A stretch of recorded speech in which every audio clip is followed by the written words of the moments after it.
మళ్ళీ పుట్టింటికి వచ్చేసావు. మూడు పిల్లలు మళ్ళీ దెబ్బలాడుకున్నారా? వారం వారం ఇదే పని అయిపోయింది. అయ్యో అమ్మ, అలవాట్లో పొరపాటుగా పుట్టింటి దారి పట్టి వచ్చేసాను. అసలు మేమేం దెబ్బలాడుకోలేదు. ఆయన నన్ను ఎత్తుక్కుంటూ నా రకమాల ఆయన కూడా వచ్చేస్తారు ఇప్పుడు ఇక్కడికి. ఆయనకి నేనేం సమాధానం చెప్పాలి? ఏంటి అలవాట్లో పొరపాటుగా వచ్చేసావా పుట్టింటికి? ఇప్పుడు నీ వెనకాలే అల్లుడు వస్తానని అంటున్నావు కదా, ఏం సమాధానం చెప్పుకుంటావో నువ్వే చూసుకో తల్లి. నన్ను మాత్రం ఇందులో ఇన్వాల్వ్ చేయకు.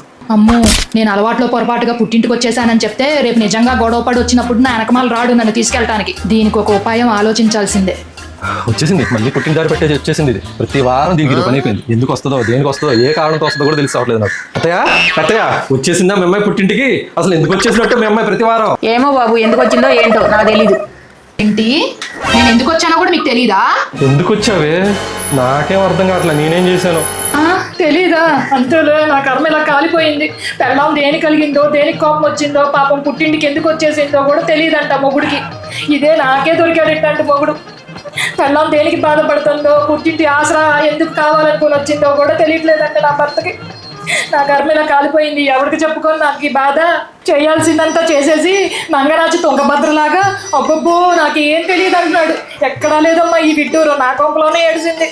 అయినా నేనేం చేశాను? ఈ రోజు లేచాను, బ్రష్ చేశాను, స్నానం చేశాను, దేవుడికి దండం పెట్టుకున్నాను. ఈ రోజు మా పెళ్లి రోజు కాదు, దాని పుట్టినరోజు కాదు.